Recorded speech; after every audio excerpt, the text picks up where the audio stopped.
What is up, my party people? I just wanted to thank you guys for all the love and support on my first video. It really does mean the world to me.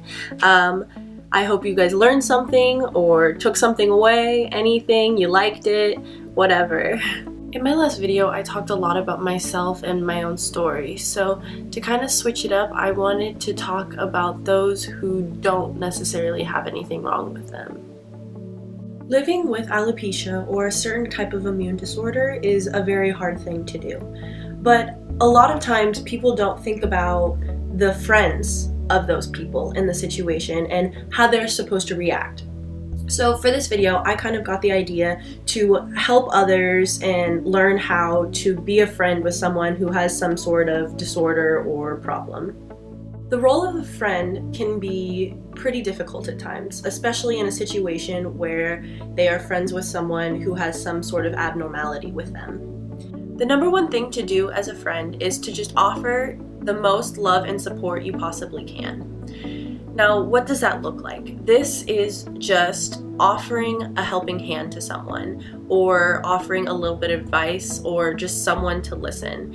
If you're there and someone is having a hard time, you just need to sit there and let them vent. You don't necessarily need to have all the answers to whatever they're saying, because most of the time when people are talking about it, they just want to get out their feelings and kind of share what's been eating away at them. And you're just that person who is going to be their rock and tell them that it's okay, even if you don't necessarily know that it's going to be okay. In order to prove to your friend that you truly care, you need to show them that you're interested to hear what they have to say. And this will make them feel a lot more comfortable when sharing private information with you. Now, to do this, the best way is to ask questions if you really do have them. Honestly, most often I would say someone who has alopecia or other disorder would be more than happy to answer your questions, because it shows that you're interested and you're welcoming to the idea and that you are willing to learn about it and further your knowledge of the disease and how it really affected that person. And in doing that, you can really help someone by learning what they've been going through. It is so important to ask questions to your friends, because it makes it so it's not a secret anymore. There's nothing to hide. Everything is out in the open, and when someone is willing to talk about it, I am sure they would be more than willing to help educate their friends and ask them anything like, does anybody else know? Do I need to keep this a secret? Because you need to know if you are supposed to keep that confidentiality or if it's kind of a known thing already. You don't want to bring it up in a room where nobody knows, and then your friend is sitting there completely embarrassed and doesn't know what to do.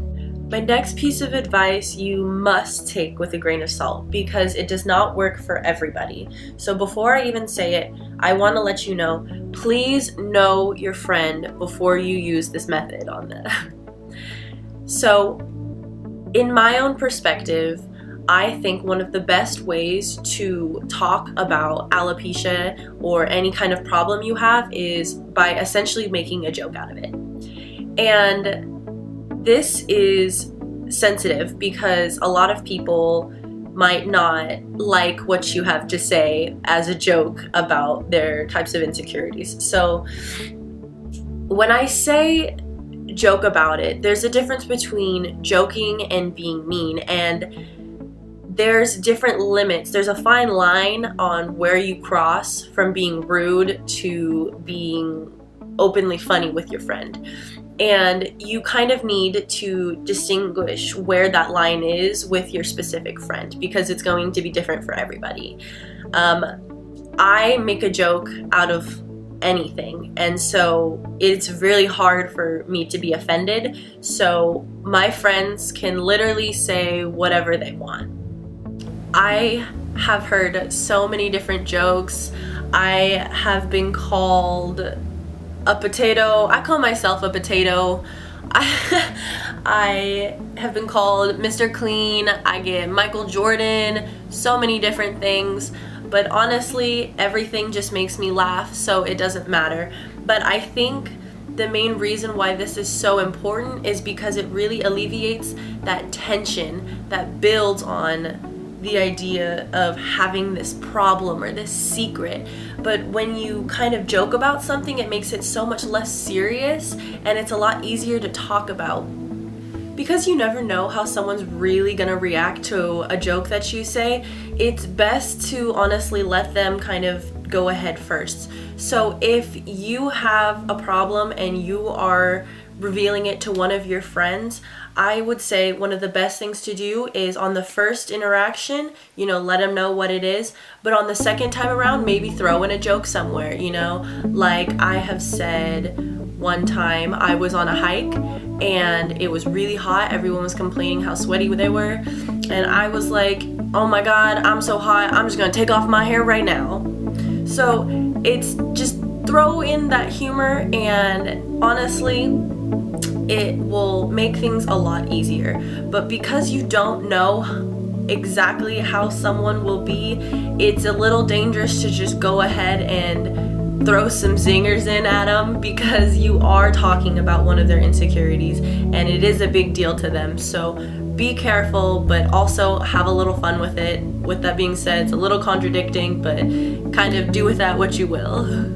That's all I have for this video, but don't worry because I already have plans for the next one. I have been very excited to announce that I'm going to be doing a photo shoot with the amazingly talented Shannon Squires, who did my senior portraits. I will be flying to Colorado this weekend, so stay tuned for the next video so you can check it out. If you have any comments or questions, put them below.